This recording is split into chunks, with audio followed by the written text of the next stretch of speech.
नमस्कार बच्चों, math concept गुरु channel में आप सभी का हार्दिक स्वागत है। इससे पहले वाले एपिसोड में हम लोग कुछ देखे हुए हैं। पहला चीज़ है कि लाइट क्या होता है, लाइट का सिंपल डिफिनेशन हम लोग सीखे थे। उसके बाद लाइट कहाँ से आता है वो सीखें। उसके आधार पे लाइट निकलने के आधार पे ऑब्जेक्ट को हम लोग दो पार्ट में बांटें, लुमिनियस ऑब्जेक्ट और नॉन लुमिनियस ऑब्जेक्ट। उसके बाद वाले में देखें कि जो ऑब्जेक्ट है हमारे पास जो ऑब्जेक्ट है वो लाइट के साथ क्या इंटरेक्शन होता है, प्रतिक्रिया क्या होता है। तो उस आधार पे ऑब्जेक्ट को हम लोग तीन कैटेगरी में बांटते हैं, एक तो ओपेक में, उसके बाद ट्रांसपेरेंट में, फिर ट्रांसलूसेंट में। ये हम लोग रिकॉल कर रहे हैं। आज के इस एपिसोड में हम लोग सीखेंगे, मेरा जो मेन टॉपिक स्टार्ट होने वाला है रिफ्लेक्शन ऑफ लाइट। तो मेरा चैप्टर का नाम है लाइट, रिफ्लेक्शन एंड रिफ्रैक्शन। ये जो लाइट है बच्चों, इसका हिंदी में बोलते हैं प्रकाश, और ये रिफ्लेक्शन और रिफ्रैक्शन है। ये लाइट का क्या है, फेनोमेना है, घटना है। मतलब कि लाइट का रिफ्लेक्शन होता है और लाइट का रिफ्रैक्शन होता है। अब इसको समझेंगे। रिफ्लेक्शन को हिंदी में बोलते हैं परावर्तन बोलते हैं हिंदी में, और रिफ्रैक्शन को हिंदी में बोलते हैं अपवर्तन। अब ये दोनों वर्ड है। परावर्तन का मतलब होता है टकरा के वापस चला जाना, कहीं से आया, कोई चीज़ में टकराया और वो वापस चला गया। जैसे हम कोई बॉल को, क्रिकेट का बॉल है रबड़ वाला, अगर उसको हम दीवार में मारें तो वो टकरा के दूसरी तरफ चला जाता है। तो ये जो घटना है ये क्या है, रिफ्लेक्शन कहलाता है। उसी को हिंदी में बोलते हैं परावर्तन। अगर बॉल की जगह लाइट रहेगा, टकरा के वापस चला जाएगा, तो ये लाइट का रिफ्लेक्शन हो जाएगा। उसी तरह बॉल का रिफ्लेक्शन हो जाएगा। तो ये जो रिफ्लेक्शन वर्ड है उसका हिंदी मतलब परावर्तन होता है। और रिफ्लेक्शन का मतलब क्या होता है, रिफ्लेक्शन का मतलब है कि अंदर घुस जाना। रिफ्लेक्शन, अपवर्तन, रिफ्लेक्शन को हिंदी में बोल दिए अपवर्तन। और ये क्या होता है कि कोई भी चीज में अंदर घुस गया, यहाँ अंदर चला गया। तो ये जो थोड़ा सा हम लोग मीनिंग समझ रहे हैं इसका, रिफ्लेक्शन, जैसे अच्छा से समझने के लिए, एक कांच का अगर कोई हम टुकड़ा लिए, अगर लाइट आया और अंदर घुस गया, तो ये क्या कहलाया, इस घटना को बोलते हैं रिफ्लेक्शन। और रिफ्लेक्शन को बोलते हैं हिंदी में अपवर्तन। तो मोटा मोटी हम लोग आइडिया लगा लिए। रिफ्लेक्शन का मतलब टकरा के वापस चला जाना, और रिफ्लेक्शन का मतलब अंदर घुस जाना। तो हम लोग समझ गए। तो मेरा ये जो लाइट डैश करके रिफ्लेक्शन एंड रिफ्रैक्शन है, तो लाइट का क्या हो रहा है, एक रिफ्लेक्शन हो रहा है, एक घटना, और दूसरा घटना क्या हो रहा है, रिफ्रैक्शन हो रहा है। इसी को हमको स्टडी करना है, पढ़ना है। तो हम लोग अब स्टार्ट करते हैं रिफ्लेक्शन अब ऑफ लाइट। इसको हम लोग टॉपिक में क्या बना सकते हैं, रिफ्लेक्शन ऑफ लाइट। आज की इस एपिसोड का टॉपिक ये हुआ, रिफ्लेक्शन ऑफ लाइट। और दोनों यहाँ पे एल है, यहाँ पे आर है। ये एल और आर जरूर कंफ्यूजन करता है बहुत बच्चों को कि रिफ्रैक्शन और रिफ्लेक्शन। तो ये सब आप लोग ध्यान दीजिएगा। ये आर जहाँ रहा मतलब कि घुस गया, एल जहाँ रहा मतलब टकरा के वापस आ गया। तो रिफ्लेक्शन ऑफ लाइट मेरा इसके बारे में हमको पढ़ना है। तो इसका हिंदी मतलब समझ गए। ऑफ मतलब क्या होता है, लाइट का मतलब प्रकाश। तो इसको हिंदी में बोलेंगे प्रकाश का परावर्तन। प्रकाश का परावर्तन, तो हिंदी मतलब हम समझ गए। अब प्रकाश का परावर्तन क्या है, इसको समझने के लिए एक हम सरफेस लेते हैं। ये सरफेस है। अब लाइट क्या किया कि यहाँ से आता है और सरफेस में टकराया और मुड़ के चला गया। इसका डायरेक्शन देते हैं इस तरह का। तो इसका मतलब है कि इधर आ रहा है लाइट और इधर जा रहा है लाइट, मतलब टकराने के बाद लाइट इधर चला गया। या मतलब कि कहीं भी मुड़ सकता है, आप इधर भी मोड़ सकते हैं, इधर भी मोड़ सकते हैं, इधर भी मोड़ सकते हैं। उसी को तो स्टडी करना है, कैसे मुड़ेगा, क्या होगा, उसी को हमको स्टडी करना है। तो इसीलिए मेरा टॉपिक है रिफ्लेक्शन ऑफ लाइट। तो रिफ्लेक्शन ऑफ लाइट का मोटा मोटी हम लोग सीख चुके हैं कि क्या होता है कि लाइट आया, कोई सरफेस में टकराया और वो चला गया। तो यहाँ गौर करने वाली बात है कि हम लोग अगर हवा लिए, यहाँ पे हवा है, तो हवा एक प्रकार का मीडियम है, माध्यम है। जैसे पानी भी एक प्रकार का माध्यम हो गया। और जैसे ग्लास का मतलब कांच भी एक प्रकार का माध्यम हो गया। तो अगर लाइट सेम माध्यम में आया, हवा में ही आया, और हवा में ही वापस गया। याद रखिएगा बच्चों, सेम मीडियम होना चाहिए, हवा में आया और हवा में ही चला गया। तो इस घटना को क्या बोलते हैं? Reflection of light. तो मोटा मोटी समझ गए कि ये रिफ्लेक्शन ऑफ लाइट क्या है? एक घटना का नाम है। कैसा घटना का नाम है? कि लाइट कोई मीडियम में आता है और कोई सरफेस में टकराता है और टकराने के बाद वो उसी मीडियम में वापस चला जाता है। तो उस घटना को क्या बोलते हैं? Reflection of light. अब बच्चों इसका डिफिनेशन हम कैसे बनाएंगे? आइए अब हम लोग इसको डिफिनेशन कैसे बनाते हैं वो सीखते हैं। सबसे पहले हमको क्या याद रखना है? सबसे पहले पहला चीज वर्ड याद रखना है घटना, और घटना को इंग्लिश में बोलते हैं फेनोमेनन। याद रखिएगा, फेनोमेनन। पहला चीज ये है कि घटना है, और घटना को इंग्लिश में क्या बोलते हैं? फेनोमेनन। और जो टकराया और वापस हुआ उसको बोलते हैं बाउंसिंग। दूसरा वर्ड क्या याद रखेंगे? बाउंसिंग। जैसे बॉल बाउंस किया, बाउंसिंग बोलेंगे। अब यहाँ पे कौन बाउंसिंग हो रहा है? लाइट बाउंसिंग हो रहा है, तो यहाँ पे बाउंसिंग ऑफ लाइट बोलेंगे, मतलब कि लाइट का टकराना। अब तीसरा चीज क्या याद रखना है? मीडियम। मीडियम, बाउंसिंग मतलब मुड़ के चला गया, मीडियम हो गया। और टकराने का बोलते हैं स्ट्राइकिंग। स्ट्राइकिंग मतलब टकराना, ये स्ट्राइकिंग हो गया टकराना। बाउंसिंग मतलब कि बाउंस हुआ, मतलब कि खुद मुड़ गया, उस तरह का, मतलब सेम मीडियम में ही आ गया। तो इसको हम लोग कैसे बोलेंगे कि पहले तो घटना, reflection of light is the phenomenon. किसका फेनोमेनन है? किसका घटना है? बाउंसिंग ऑफ लाइट का। तो हम लोग इसको कैसे बोलेंगे कि reflection of light is the phenomenon किसका है? Of bouncing off light. तो ये घटना है, सिंपल आप बोल सकते हैं इसी तरह। अब इसको डिफिनेशन हम कैसे लिखते हैं, आइए हम लोग लिखने का कोशिश करते हैं। तो इसका डिफिनेशन हम लोग लिखते हैं। तो बच्चों हम लोग डिफिनेशन किस तरह का बना सकते हैं? रिफ्लेक्शन ऑफ लाइट, ऐसा किए डैश दिए तो क्या है? Reflection of light is the phenomenon of bouncing off light. Bouncing off light का मतलब उछल के आ जाना। टू द सेम मीडियम, किस मीडियम में? सेम मीडियम, जिस मीडियम में टकराया उसी मीडियम में आना। आफ्टर कब आता है? स्ट्राइकिंग ए सरफेस, सरफेस के टकराने के बाद वो बाउंसिंग हो जाता है सेम मीडियम में। तो इसका हिंदी मतलब हम लोग सीख रहे हैं, रिफ्लेक्शन को समझ रहे हैं, ऑफ मतलब समझ रहे हैं, लाइट मतलब समझ रहे हैं, इज मतलब है फेनोमेना मतलब घटना, ऑफ मतलब का, बाउंसिंग मतलब कि टकरा के आना, स्ट्राइकिंग का मतलब होता है टकराना, बाउंसिंग जैसे बॉल को हम लोग बाउंस कर रहे हैं मतलब कि आ गया। तो मोटा मोटी आप लोग समझ रहे हैं बाउंसिंग क्या होता है, ऑफ लाइट समझ रहे हैं, to the same medium after striking a surface. Reflection of light क्या है? एक घटना है। किसका घटना है? बाउंसिंग ऑफ लाइट, लाइट का बाउंसिंग करना एक घटना है। To the same medium after striking a surface. कब बाउंसिंग ऑफ लाइट होगा? जब कोई मीडियम में कोई सरफेस में टकराएगा तब। तो हम छोटा मोटा ये डिफिनेशन हम लोग लिख सकते हैं, अपने से भी लिख सकते हैं आप लोग, केवल क्या अर्थ निकल रहा है वो मायने रखता है। तो हम लोग सीख गए रिफ्लेक्शन ऑफ लाइट। अब बच्चों ये जो लाइट जहां टकराया ये सरफेस है, ये सरफेस को बोलते हैं रिफ्लेक्टर, रिफ्लेक्टर बोलते हैं। और हिंदी में रिफ्लेक्टर को बोला जाता है परावर्तक। परावर्तक मतलब कि रिफ्लेक्शन करने वाला को परावर्तक बोलते हैं, या परावर्तन करने वाला को परावर्तक, रिफ्लेक्शन करने वाला को reflector.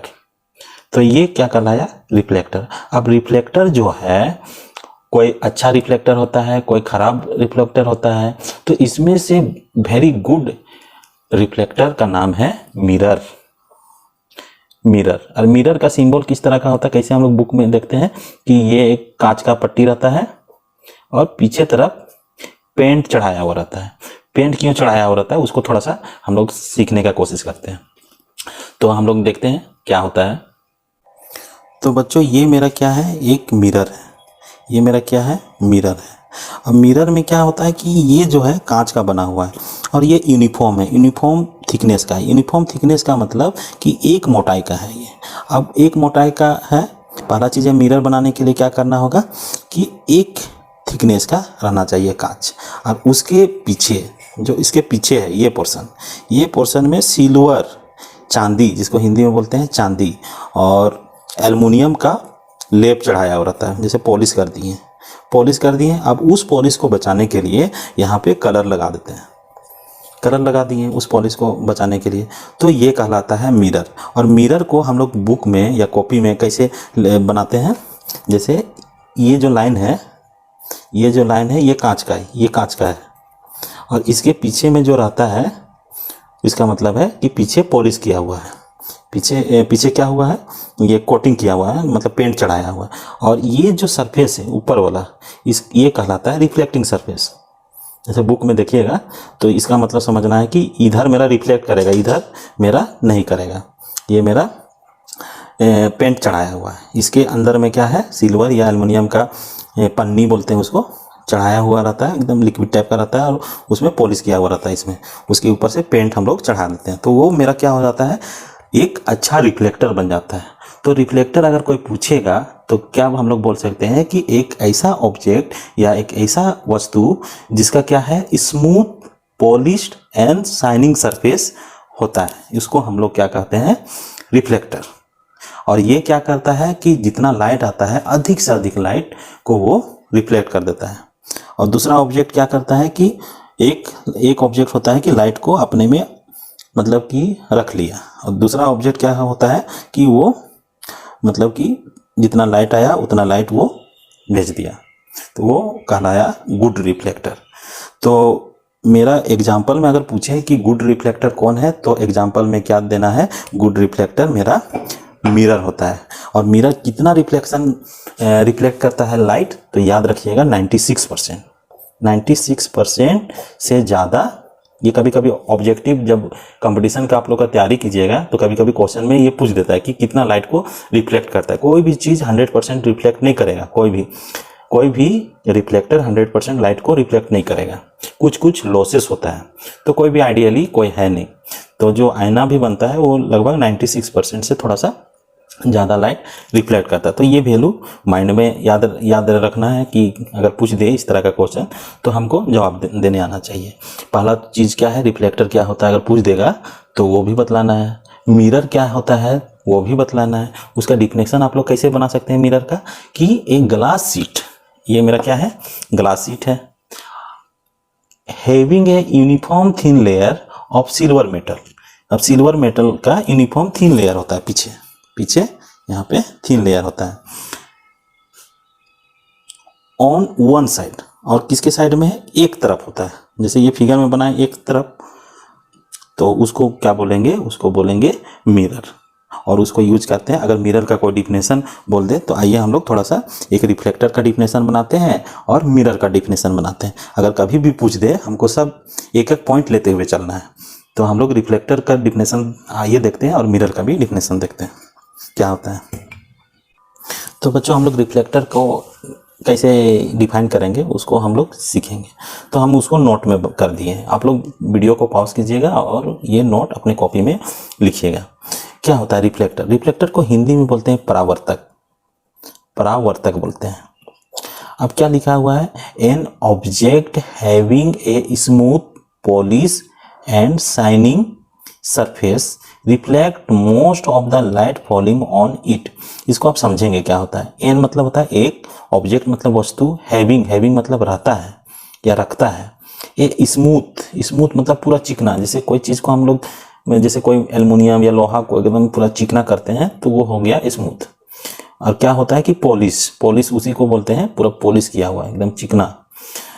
And shining surface reflect most, shining मतलब चमकीला surface, reflect most of light, reflect मतलब कि परावर्तन होना, मोस्ट ऑफ लाइट जितना भी लाइट, मोस्ट मतलब अधिक से अधिक, ऑफ मतलब का, लाइट मतलब प्रकाश, अधिक से अधिक प्रकाश, फॉलिंग ऑन इट, फॉलिंग मतलब गिरता है, ऑन मतलब पर, इट ऑन इट मतलब कि उस पर। इसको हम लोग अच्छा से हिंदी में क्या समझेंगे कि एक ऐसा ऑब्जेक्ट जिसके पास स्मूथ पॉलिश और शाइनिंग सरफेस होता है। और क्या होता है कि अगर मोस्ट ऑफ लाइट, ज़्यादातर लाइट अगर उसमें गिरता है तो वो क्या करता है, रिफ्लेक्ट कर देता है।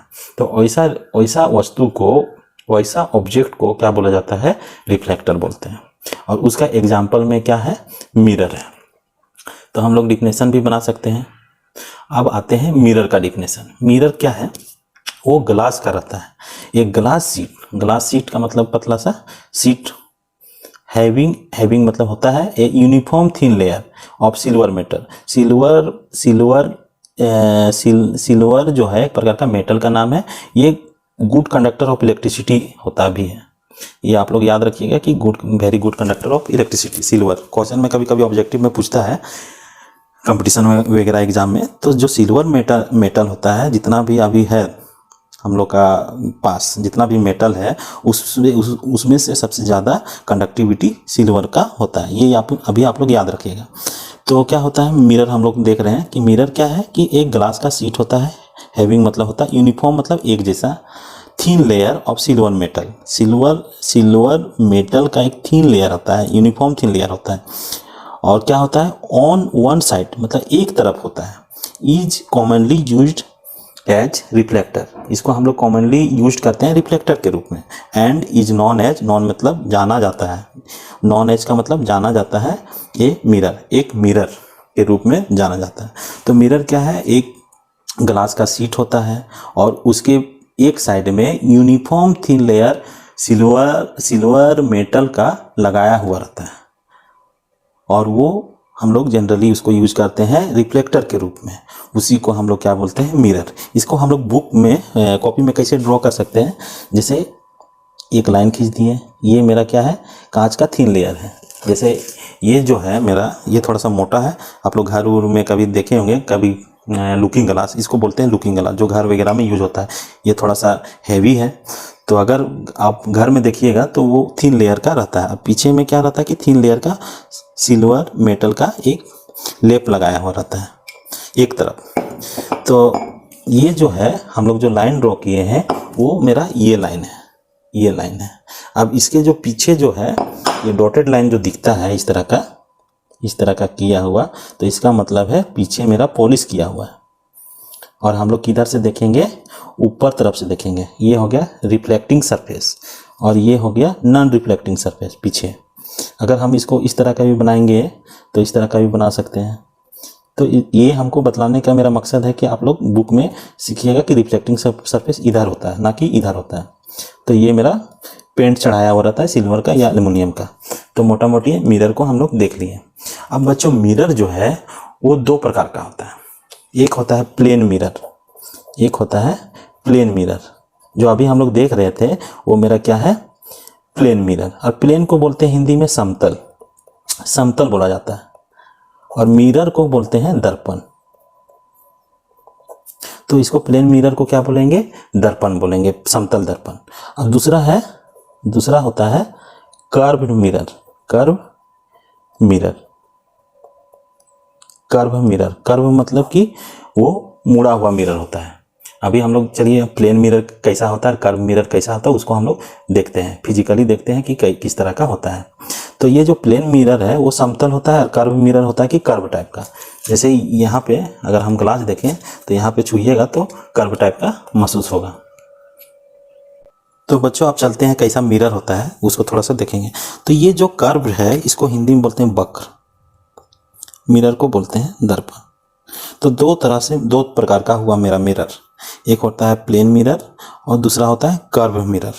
प्लेन मिरर जो है इस तरह का, अभी हम लोग देखते हैं, ये मेरा पूरा क्या है, इसका जो सरफेस है वो मेरा प्लेन है, मतलब समतल है। तो इसको हम लोग बोलेंगे समतल दर्पण। अब कर्व मिरर हम लोग देखते हैं, थोड़ा सा आइडिया लगेगा कि किस तरह का होता है कर्व मिरर।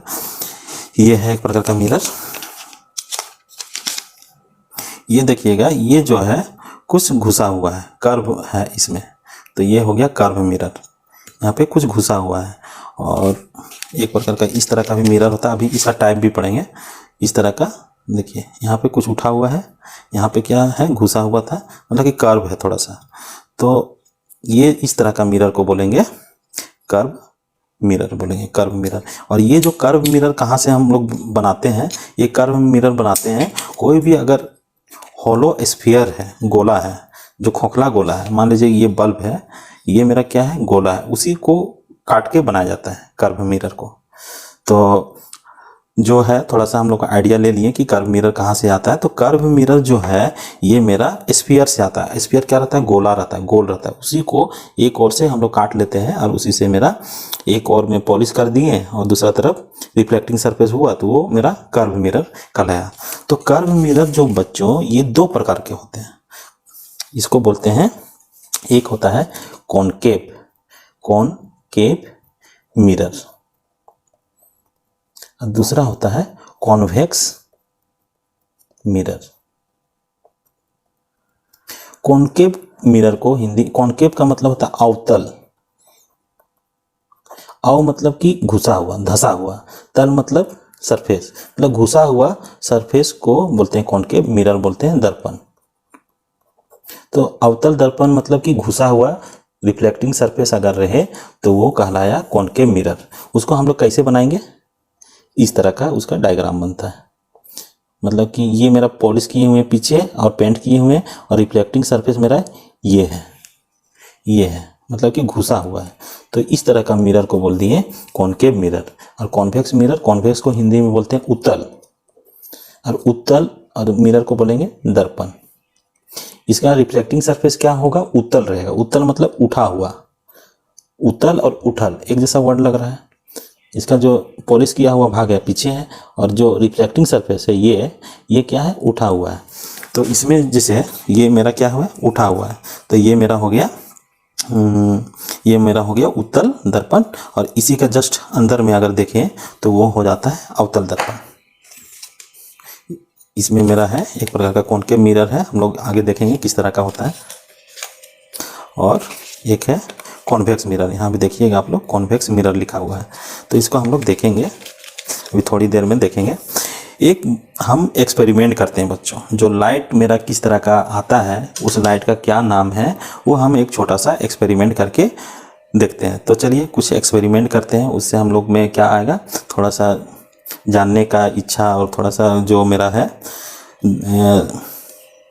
देखने के लिए बहुत मतलब कि अच्छा लगेगा, उससे मेरा इंटरेस्ट बढ़ेगा। तो आइए हम एक एक्सपेरिमेंट करते हैं छोटा सा, जिसमें हम लोग देखते हैं कि जो मेरा लाइट है क्या क्या होता है। तो चलिए अब एक्सपेरिमेंट करते हैं। तो बच्चों हम लोग सीखने वाले हैं रिफ्लेक्शन ऑफ लाइट। थोड़ा सा हम एक्सपेरिमेंट कर रहे हैं। एक्सपेरिमेंट में एक हम बीकर लिए हैं कांच का, और इसमें क्या है, पानी भरे हुए हैं, और एक मेरा ये एक मिरर है, ये एक मिरर है, ये मेरा क्या है, लुकिंग ग्लास है। अब इसी में हम लोग, और पानी हमको लेने का मकसद इसीलिए कि जो मेरा लेजर लाइट है ऐसे तो हमको दिखेगा नहीं। जैसे हम लोग सनलाइट से जो लाइट आता है, तो सनलाइट जो रहता है वो अदृश्य रहता है, वो दिखता नहीं है, उसके लिए पार्टिकल होना चाहिए। तो इसीलिए हम लोग वाटर लिए हुए हैं कि हमको लेजर लाइट हमको दिखेगा। अगर हम इस तरह का जलाएंगे, इस तरह का जलाएंगे तो हमको कुछ बीम दिखेगा नहीं है। और हम अगर पानी में मारेंगे, पानी में अगर मारेंगे तो ये मेरा लाइट का बीम दिखेगा। बीम मतलब होता है कि जो लाइट रे रहता है वो बहुत सारा बंडल रहता है। बीम ऑफ लाइट का मतलब कि लाइट रे का बंडल, ये समझना है। बीम ऑफ लाइट का मतलब रे ऑफ लाइट का बंडल वो होता है। तो इसमें क्या है कि ये मेरा एक सोर्स हो गया, लाइट का सोर्स, और ये हो गया मेरा सरफेस, रिफ्लेक्टिंग सरफेस। जो मेरा लुकिंग ग्लास है ये हो गया रिफ्लेक्टिंग सरफेस हो गया। तो मेरा टॉर्च इस हैंड में है, तो अगर हम इस तरह का मारें तो यहाँ पे जो मेरा लाइट है, ये मेरा जो लाइट है इधर वाला, ये मेरा जो सोर्स से लाइट आया, वो लाइट को बोलते हैं इंसिडेंट लाइट या इंसिडेंट रे। इंसिडेंट रे बोलेंगे इस लाइट को। और ये मेरा क्या है, लुकिंग ग्लास है, मतलब रिफ्लेक्टर है, वहाँ से एक पॉइंट में यहाँ पे पॉइंट दिख रहा है, वो कहलाता है इंसिडेंट पॉइंट। और ये जो इंसिडेंट रे है, रे को हिंदी में बोला जाता है किरण, और इंसिडेंट को बोलते हैं आपतित, आपतन, आपतित बोलते हैं, और रे को किरण बोलते हैं। तो इसको बोलेंगे आपतित किरण। और यहाँ पे आपतित बिंदु हो जाएगा, आपतित बिंदु हो जाएगा जहां से टकराया। टकराने के बाद क्या हुआ कि ये सेम मीडियम, मतलब कि जो वाटर है, अभी तो हवा में भी हो सकता है या कोई भी, ये मेरा एक मीडियम है। तो इसमें क्या है कि यहाँ से इंसिडेंट रे आया और यहाँ पे टकराया, तो इस रे को बोले इंसिडेंट रे, और जहां टकराया उस पॉइंट को बोले इंसिडेंट पॉइंट। और जो रिफ्लेक्ट होके गया, यहाँ से टकरा के उसके बाद गया, तो इसको बोलते हैं रिफ्लेक्टेड, लैक्टेड। एक कंफ्यूजन करते हैं बच्चे रिफ्रैक्शन और रिफ्लेक्शन में। तो एल ई होता है और उधर होता है आर ई होता है। हम इसको बोलेंगे रिफ्लेक्शन। ये मेरा क्या है, रिफ्लेक्टेड। ये जो लाइट आया यहां से टकराने के बाद ये कहलाया रिफ्लेक्टेड रे, मतलब परावर्तित किरण। तो रिफ्लेक्शन को क्या बोलते हैं, परावर्तन बोलते हैं। और ये हो गया रिफ्लेक्टेड मतलब परावर्तित हो गया, और रे है तो उसको बोलते हैं किरण। तो परावर्तित किरण हो गया, ये हो गया आपतित किरण, ये हो गया परावर्तित किरण। और यहाँ पे जहां टकराया उसको बोले पॉइंट ऑफ इंसिडेंस। ये जो है यहाँ पे देखिएगा डॉट दिख रहा है, यहाँ तो चारों तरफ से दिख रहा है लेकिन उसका मिरर इमेज बन रहा है, तो उसको हमको अभी ध्यान नहीं देना है। इस पॉइंट जहां टकराया है उसको बोलते हैं आपतित बिंदु या इंसिडेंट पॉइंट। और ये हो गया रिफ्लेक्टेड रे और हो गया ये इंसिडेंट रे। तो और बच्चों यहाँ पे नाम हम सीख रहे हैं, ये रिफ्लेक्टेड रे, ये इंसिडेंट रे, ये हो गया रिफ्लेक्टेड रे, और ये पॉइंट ऑफ इंसिडेंस। और ये जो सरफेस है मेरा, जो मिरर है, वहां से अगर 90 डिग्री हम बनाए, इस तरह का 90 डिग्री बनाए यहाँ से, ये देखिए उसी पाथ में हम घूम गए। लाइट मेरा क्या हुआ कि जहां से टकराया वहीं घूम गया। तो इस जो बोलते हैं इसको बोलते हैं नॉर्मल, नॉर्मल बोलते हैं। और नॉर्मल से यहाँ पे क्या हो गया कि नॉर्मल मेरा आ गया बीच में। अभी हम उसको कॉपी में देखेंगे किस तरह का है। तो ये यहाँ से नॉर्मल हो गया, नॉर्मल से इधर एक एंगल बनाएगा और उधर भी एक एंगल बनाएगा। बुक से हम लोग देखेंगे, अभी एक्सपेरिमेंट से उतना हमको समझ में नहीं आए कोई कोई बच्चे को। तो इसमें क्या होता है कि दो एंगल बना रहा है, एंगल ऑफ इंसिडेंस, मतलब कि इंसिडेंट रे के साथ अगर बनाएगा तो वो एंगल ऑफ इंसिडेंस कहलाएगा। और एंगल अगर नॉर्मल के साथ रिफ्लेक्टेड रे का एंगल बने तो वो एंगल ऑफ रिफ्लेक्टेड रे बोलेंगे, उसको एंगल ऑफ इंसिडेंस बोलेंगे और एंगल ऑफ रिफ्लेक्शन बोलेंगे। ये जो मेरा प्रोसेस है, एक प्रकार का प्रक्रिया हो रहा है या एक प्रकार का घटना हो रहा है, इसी को घटना को बोलते हैं रिफ्लेक्शन ऑफ लाइट। तो ये जो हम लाइट बीम यूज किए हैं ये समझने के लिए यूज किए हैं। हमारे पास तो एकदम करोड़ों की संख्या में लाइट का बंडल आ रहा है, तो इसीलिए हम लोग लाइट का रे को हम लोग पकड़ नहीं सकते। उसके लिए समझने के लिए एक लेजर लाइट लिए हैं कि अगर हम यहाँ से गया वहाँ टकराया, टकराने के बाद रिफ्लेक्ट हुआ, तो ये जो मेरा प्रोसेस है ये कहलाता है रिफ्लेक्शन। अब इसमें हम लोग क्या देख रहे हैं कि ये जैसे जैसे हम ये बेंड कर रहे हैं वैसे वैसे रिफ्लेक्टेड रे भी बेंड हो रहा है। तो इससे मेरा क्या हो रहा है कि इसमें नियम बन रहा है। इसमें क्या क्या नियम बन रहा है उसी को बोलते हैं laws of reflection of light, मतलब कि रिफ्लेक्शन ऑफ लाइट का नियम। लॉज मतलब क्या होता है, नियम, ऑफ मतलब का, रिफ्लेक्शन का मतलब होता है परावर्तन, ऑफ मतलब का, लाइट मतलब प्रकाश, प्रकाश का परावर्तन का नियम क्या कहता है कि ये इंसिडेंट रे, इंसिडेंट पॉइंट और रिफ्लेक्टेड रे तीनों क्या है, एक ही प्लेन में है। कहीं इधर उधर अगर मूव करेंगे तो तीनों एक ही प्लेन में रहेंगे, वो छोड़ेगा नहीं एक दूसरे को। ये पहला नियम हो गया। दूसरा नियम है कि नॉर्मल के साथ जो इंसिडेंट रे जो एंगल बनाता है वो कहलाता है एंगल ऑफ इंसिडेंट, और नॉर्मल के साथ रिफ्लेक्टेड रे जो एंगल बनाता है वो एंगल ऑफ रिफ्लेक्शन बोलते हैं। और वो जो दो एंगल बनाते हैं वो आपस में बराबर होते हैं, मतलब कि एंगल ऑफ इंसिडेंस बराबर एंगल ऑफ रिफ्लेक्शन। मेरा दो लॉ हमको पता चल गया। यही दो लॉ हमको एग्जाम में भी लिखना है। यही पूछता है कि what is laws of reflection of light. तो पहला नियम क्या है कि इंसिडेंट रे, इंसिडेंट पॉइंट और रिफ्लेक्टेड रे तीनों क्या है, एक प्लेन में है। पहला नियम ये है। दूसरा नियम क्या है कि एंगल ऑफ इंसिडेंस और एंगल ऑफ रिफ्लेक्शन क्या होता है, दोनों आपस में बराबर होते हैं। हमको इसको कैसे लिखना है वो हम कॉपी में देखते हैं। तो ये मेरा छोटा सा एक तो एक्सपेरिमेंट हो गया, थोड़ा सा इंटरेस्टिंग बनाने का कोशिश किए।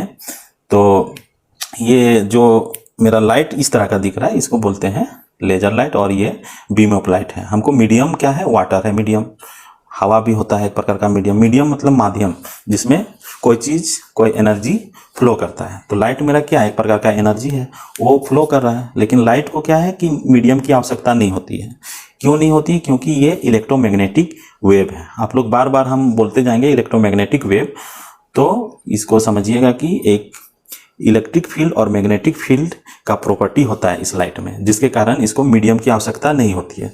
तो 7 प्रकार का जो मेरा ये रे आता है उसको हम लोग समझेंगे। उसी में एक लाइट रे है, विजिबल लाइट। तो अब हम इसको लॉज ऑफ रिफ्लेक्शन और रिफ्लेक्शन ऑफ लाइट हम लोग समझेंगे। ये जो कांच लिए बच्चों, इसको बोलते हैं रिफ्लेक्टर। रिफ्लेक्टर कुछ भी हो सकता है, ये है गुड रिफ्लेक्टर। गुड रिफ्लेक्टर इसीलिए है कि ये क्या है कि यहाँ पे एक मेरा ये सिल्वर कोटेड है, पीछे इसका ये मेरा सिल्वर कोटिंग किया हुआ है, और ये मेरा कांच का कुछ थिकनेस है, यूनिफॉर्म थिकनेस है इसमें, और उसी में क्या होता है कि जो इंसिडेंट रे होता है वो रिफ्लेक्ट करता है, मतलब कि 95 या 96% लाइट को रिफ्लेक्ट कर देता है। तो ये मेरा हो गया रिफ्लेक्टर, और यही मेरा क्या है, इसको गुड रिफ्लेक्टर क्या है, मिरर है। तो मिरर भी हम लोग देखेंगे आगे।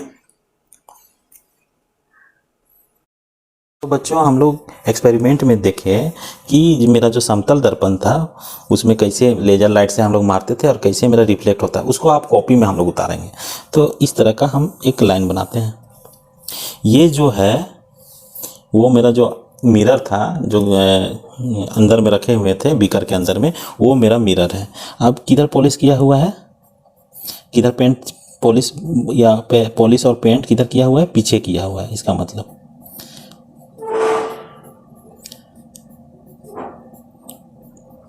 अब क्या हुआ कि लाइट मेरा एक ओर से आता है, एक ओर से आता है, मतलब कि इधर से आया।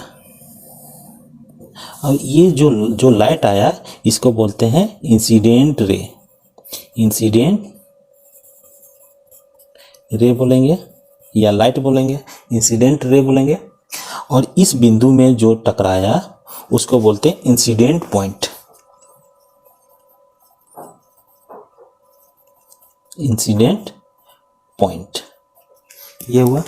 इतना हम लोग देखे हैं। अभी थोड़ा सा एक्सपेरिमेंट जो किए थे इसमें देखे कि मिरर, ये मिरर है, उसमें से आया लाइट और एक पॉइंट में टकराया। तो जो आने वाला लाइट है वो कहलाता है इंसिडेंट रे, और हिंदी में इसको बोलते हैं आपतित। आपतित मतलब आने वाला, आपतित रे को बोलते हैं किरण। किरण इसको क्या बोल दिए, आपतित किरण। आने वाला जो लाइट होता है, जैसे ये सोर्स है, सोर्स मतलब कि जो लाइट मेरा दे रहा है वो, उससे जो लाइट आएगा और ये सरफेस में टकराएगा तो उस लाइट को क्या बोलते हैं, आपतित किरण बोलते हैं। अब यहाँ पे टकराया तो इंसिडेंट पॉइंट है, और इसको बोलेंगे आपतन बिंदु। पॉइंट को हिंदी में क्या बोलते हैं, बिंदु बोलते हैं। अब यहाँ पे ये जो मेरा मिरर का सरफेस है वहाँ से मेरा क्या होता है कि एक 90 डिग्री बनाते हैं। 90 डिग्री इससे बनाएंगे, इस तरह का बनाएंगे 90 डिग्री। देखते जाइएगा, आप लोग भी बनाइएगा ज़रूर, प्रैक्टिस करते रहना है। ये पॉइंट और ये पॉइंट को मिलाएं और हम लाइन खींच दिए, इस तरह का डॉटेड लाइन। इसको बोलते हैं नॉर्मल। नॉर्मल वहाँ भी बतलाए थे, अभी एक्सपेरिमेंट जहाँ किए थे। और नॉर्मल को हिंदी में बोलते हैं अभिलंब। अभिलंब, लंब मतलब 90 डिग्री होता है। 90 डिग्री कहाँ से होता है, देखिए यहाँ से सरफेस से मेजर करेंगे तो ये 90 डिग्री होगा, इधर से भी मेजर करेंगे तो 90 डिग्री होगा। तो ये क्या है, सरफेस से 90 डिग्री जो बनाए उसी को बोलते हैं नॉर्मल या अभिलंब। अब क्या हुआ कि अब ये जो लाइट आया, लाइट जब आया एक बिंदु में टकराया, और बिंदु से एक नॉर्मल ड्रॉ किए। वो उस नॉर्मल का जो एंगल है वो 90 डिग्री होता है। याद रखना है कि नॉर्मल किसको बोलेंगे, कोई भी सरफेस से अगर 90 डिग्री रहे उस लाइन को हम लोग बोलते हैं नॉर्मल। तो वो तो इमेजिनरी लाइन था, हम लोग बुक में तो ऐसी कॉपी में तो हमको समझना है कि क्या है। तो ये जो डॉटेड है वहाँ पे तो लाइन दिख नहीं रहा था, लाइन जो नहीं दिख रहा था इसीलिए यहाँ पे डॉटेड किए हुए हैं। डॉटेड का मतलब है कि ये काल्पनिक रेखा है, काल्पनिक लाइन है। अब क्या हुआ कि ये जो लाइट है अब क्या क्या यहाँ आके टकराया, और टकरा के इसी मीडियम में वापस चला जाता है।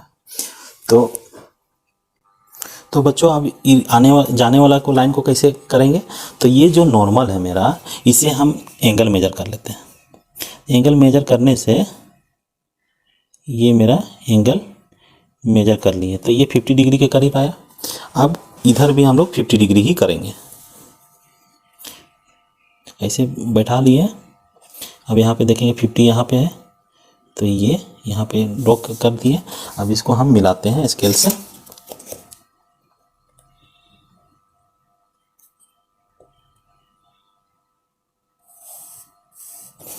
इस तरह का मिल गया। ये जो टकराने के बाद गया इसी को बोलते हैं रिफ्लेक्टेड रे। रिफ्लेक्टेड, यहाँ एल है, रिफ्लेक्टेड रे मतलब हिंदी में क्या बोलेंगे, परावर्तित किरण बोलेंगे। रे को किरण और रिफ्लेक्टेड को परावर्तित किरण। ये जो एंगल है बच्चों, ये एंगल इधर से नॉर्मल से मेजर करना है और इसको भी नॉर्मल से मेजर करना है। तो ये दोनों एंगल क्या है, बराबर है। हम लोग अभी मेजर किए थे, लगभग 50 डिग्री तक था, इधर भी मेरा 50 डिग्री होगा। ये एंगल, दोनों एंगल क्या होता है, आपस में बराबर होते हैं। तो इसी को देखते हुए, इस घटना को देखते हुए जो हम लोग के साइंटिस्ट थे वो इसका नियम बना दिए। क्या नियम बना दिए, उस नियम का नाम है लॉज ऑफ रिफ्लेक्शन। क्या नियम का नाम है, लॉज को बोलते हैं नियम ऑफ, किसका लॉज बन रहा है, रिफ्लेक्शन ऑफ लाइट का laws of reflection of light. ये बहुत क्वेश्चन आता है, हर एग्जाम में ये पूछता है what is laws of reflection of light. तो हमको कैसे लिखना है वो हमको सीखना है, laws of reflection of light. तो आइए हम लोग क्या लिखते हैं, पहले समझ लेते हैं लॉज ऑफ रिफ्लेक्शन क्या होता है। पहला लॉ दिया कि incident ray, reflected ray and normal जो है ये बीच वाला को बोलते हैं नॉर्मल, ऑल लाइज सभी रहते हैं इन सेम प्लेन, मतलब कि इसी प्लेन में रहते हैं तीनों चीज। ये सीख गए, पहला नियम तो सीख गए कि इंसिडेंट रे, नॉर्मल, ऐसे ही याद रखिएगा, इंसिडेंट रे, नॉर्मल और रिफ्लेक्टेड रे तीनों एक ही पॉइंट में, all lie in the same plane, मतलब कि एक पॉइंट में रहते हैं तीनों। ये हो गया। दूसरा नियम क्या है कि एंगल ऑफ इंसिडेंट किधर से मेजर करेंगे, नॉर्मल से। यहाँ ये मेरा नॉर्मल है, यहाँ से हम ये मेजर करेंगे इस तरह का, प्रोटेक्टर की सहायता, चांद की सहायता से। और ये जो एंगल बनाया इसी को बोलते हैं इंसिडेंट एंगल या एंगल ऑफ इंसिडेंट बोलेंगे। इंसिडेंट एंगल या एंगल ऑफ इंसिडेंट बोलेंगे, एंगल ऑफ इंसिडेंस। और ये जो एंगल बनाएगा ये बोलेंगे एंगल ऑफ रिफ्लेक्शन या रिफ्लेक्टेड एंगल। आप ये भी लिख सकते हैं और ये भी लिख सकते हैं, एंगल ऑफ इंसिडेंस या इंसिडेंट एंगल, कुछ भी आप बोल सकते हैं। तो ये जो एंगल ऑफ इंसिडेंट है या एंगल ऑफ रिफ्लेक्शन है, दोनों क्या रहते हैं, बराबर रहते हैं। मेजर करके हम लोग एक्सपेरिमेंटली देखा गया है कि दोनों एंगल बराबर होते हैं। तो दो नियम मेरा मिल गया। पहला नियम है कि तीनों इंसिडेंट रे, नॉर्मल और रिफ्लेक्टेड रे एक ही प्लेन में रहते हैं, पहला नियम। दूसरा नियम क्या है कि एंगल ऑफ इंसिडेंस और एंगल ऑफ रिफ्लेक्शन दोनों बराबर होते हैं। तो आइए बच्चों हम लोग एक नोट बनाते हैं, लिखते हैं क्या होता है मेरा लॉज ऑफ रिफ्लेक्शन। तो बच्चों हम लोग डिफिनेशन किस तरह का बनाएंगे, लॉज ऑफ रिफ्लेक्शन का डिफिनेशन बोलते हैं, नियम किस तरह का हम लोग लिखेंगे वो हम लोग देखते हैं। ये जो है एंगल ऑफ इंसिडेंस को डिनोट किया जाता है इस तरह का, ये इसका मतलब है एंगल, आई का मतलब आई से इंसिडेंट होता है, फर्स्ट लेटर है इसलिए आई। और एंगल ऑफ रिफ्लेक्शन को किस तरह से लिखते हैं, इस तरह का लिखते हैं, एंगल आर। तो मेरा फर्स्ट नियम हम लोग क्या बनाए कि the incident ray, the normal to the reflecting surface, क्या है इसको समझेंगे, थोड़ा लंबा लिखा गया है, इसको थोड़ा सा समझेंगे। The normal to the reflecting surface at the point of incidence, मतलब कि the normal to the reflecting surface से नॉर्मल कहाँ पे रहेगा, एट मतलब पर, द पॉइंट ऑफ इंसिडेंस, ये जो है पॉइंट ऑफ इंसिडेंस कहलाएगा। इसीलिए नॉर्मल जो है, ये नॉर्मल को हम लोग कैसे डिफाइन किए हैं, कैसे लिखे हैं, normal to the reflecting surface at the point of incidence. ये आप लिख भी सकते हैं, नहीं भी लिख सकते हैं। और तीसरा क्या है, एंड द रिफ्लेक्टेड रे, कैसे बोले, इंसिडेंट रे, नॉर्मल और reflected ray all lie in same plane. जो तीनों हैं वो किस में रहते हैं, एक ही प्लेन में है। ये जो मेरा प्लेन है एक ही प्लेन है और एक ही पॉइंट में है, ये हमको समझना है। तो आप इसको लिख भी सकते हैं इतना तक, या तो याद नहीं हुआ तो केवल नॉर्मल याद रखिएगा आप लोग, इंसिडेंट रे, नॉर्मल और रिफ्लेक्टेड रे। और ये सेंटेंस याद रखिएगा, all lie in same plane, तीनों क्या रहते हैं, एक ही प्लेन में रहते हैं। ये मेरा मोटा मोटी याद हो गया। अगर आप लोग बार बार लिखते रहिएगा, बार बार प्रैक्टिस कीजिएगा तो आपको याद हो जाएगा ये चीज़। और अच्छे से लिखना है तो और अच्छे से इसको जोड़ सकते हैं कि to the reflecting surface at the point of incident. तो ये मोटा मोटी समझ गए फर्स्ट लॉ। सेकेंड लॉ क्या कहता है कि the angle of incidence angle and angle of reflection, यहाँ दो एंगल है, एक हो गया ये एंगल ऑफ इंसिडेंस और एंगल ऑफ रिफ्लेक्शन। ये नॉर्मल से ही हम लोग मेजर करते हैं इधर और इधर। आर इक्वल, दोनों क्या होते हैं, बराबर होते हैं। द एंगल ऑफ इंसिडेंस और एंगल ऑफ रिफ्लेक्शन दोनों क्या रहते हैं, आर इक्वल होते हैं। और उसके बाद क्या लिख दिए हैं, and lie on opposite side of the normal, और रहते हैं क्या, अपोजिट साइड। ये जो नॉर्मल है एक तरफ ये है इंसिडेंस और एक तरफ रिफ्लेक्शन है, एंगल ऑफ रिफ्लेक्शन है एक तरफ है एंगल ऑफ इंसिडेंस। तो इसको आप लिख भी सकते हैं, नहीं भी लिख सकते हैं, लेकिन लिख लिए और याद कर लिए तो बहुत अच्छा। तो बच्चों आज की इस एपिसोड में हम लोग थोड़ा बहुत सीखे हैं, थोड़ा सा एक्सपेरिमेंट भी किए हैं। अगर वीडियो अच्छा लगे तो आप लोग ज़रूर लाइक कीजिएगा और ये चैनल को सब्सक्राइब कीजिएगा। तो वीडियो को इतना देखने के लिए आप सभी का धन्यवाद। अब नेक्स्ट एपिसोड में मिलते हैं, अब इससे आगे हम लोग बढ़ते हैं।